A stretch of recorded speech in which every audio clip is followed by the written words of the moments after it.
Hey, welcome to our episode of Chad's Beer Reviews. The beer I picked out of the fridge tonight was just because it was blue.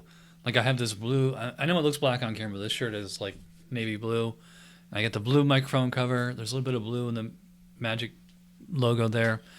And this label was blue. So I'm like, let's complete the ensemble or whatever. Anyway, this one's called Chasing Night schwarzbier from Common Roots Brewing Company. They say it's a dark lager brewed with Pilsen and select roasted malts, notes of toffee, chocolate, and dark fruit. Crisp and clean with a thirst-quenching finish, 5.5 ABV. Common Roots is out of my old home state of upstate New York in South Glens Falls. Never actually been there myself, though. Anyway, I know it's not a stout, but I poured it into the stout glass.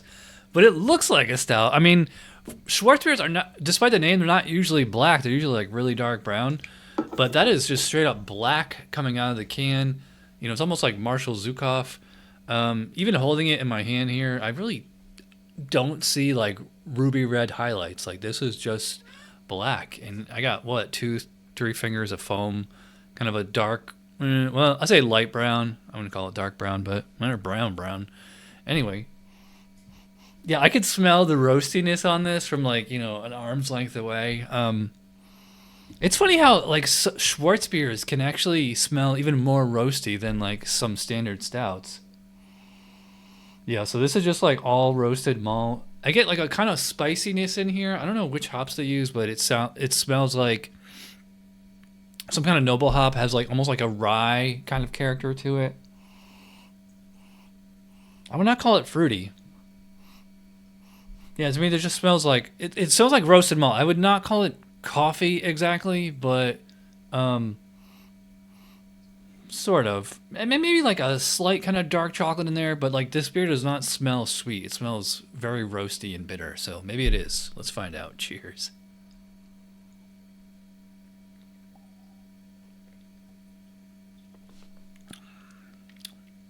You know, a lot of people call Schwarzbier a black Pilsner.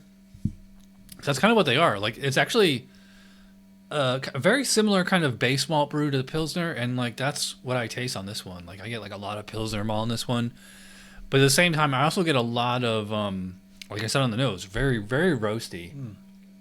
Yeah, so like up front, I really taste a Pilsner malt, and kind of like underneath the entire time is like this kind of rye or slightly peppercorn kind of hoppy flavor.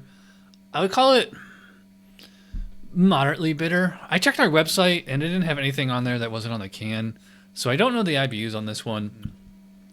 Not like really getting into it. Sometimes takes a few sips, but it starts out very roasty, very kind of bitter, spicy, and now it's kind of opening up. I get they mentioned dark fruit on the can here. I mean, I guess I could see that. It's kind of like more in the aftertaste. Slight kind of, maybe slight black currant or grape or something like that. Like a purple grape, Concord grape. But not sweet, like not the fruitiness that you would get like in an English yeast or a Belgian yeast strain or something like that. It's just with dark malt, a fruity flavor is just kind of a natural character to it. If you want to know why, read some of these books on the top shelf, especially how to brew. Like aftertaste is like of a dark chocolate, so like just bittersweet chocolate, but again like not really super sweet. Underneath the entire time, like I said, slightly spicy or peppery kind of hop flavor and like kind of a dry bitterness. I probably put about medium, maybe a little over medium. It's very, very smooth, I will say. This is not crisp. I'm drinking this out of the stout glass, so it's kind of incepting in my head that I'm drinking a stout, but it does have that kind of lager quality to it. Probably because it has it's not as the texture isn't as dextrinous as you would get in a stout. Has a slight kind of that's what about because the mouthfeel is only medium, not a huge thing. I mean, 5.5 ABV. I'm not getting any alcohol in here, and not that you really should at such a low ABV. Carbonation is, I'd probably put it probably about moderate, maybe moderately low. But again, it's smooth, but It's not the exact same texture of a stout, but it's definitely got more. It's got more of a noticeable texture than your average lager, I will say.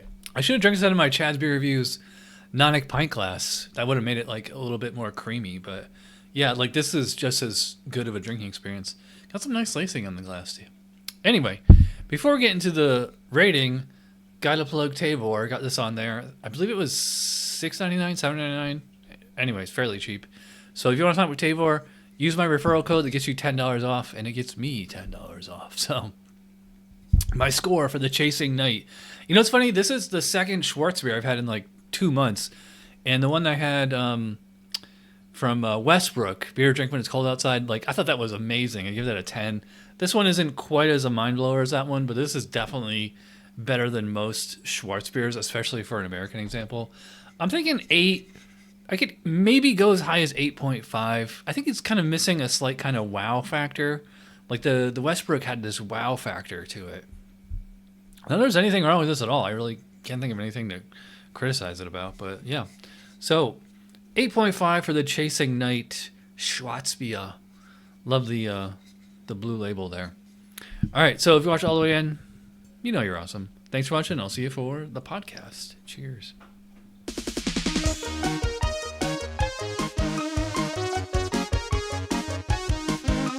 Somebody brewed it. Chad just reviewed it. Thanks for watching Chad's Beer Reviews. Trust me, the next episode will be a lot better.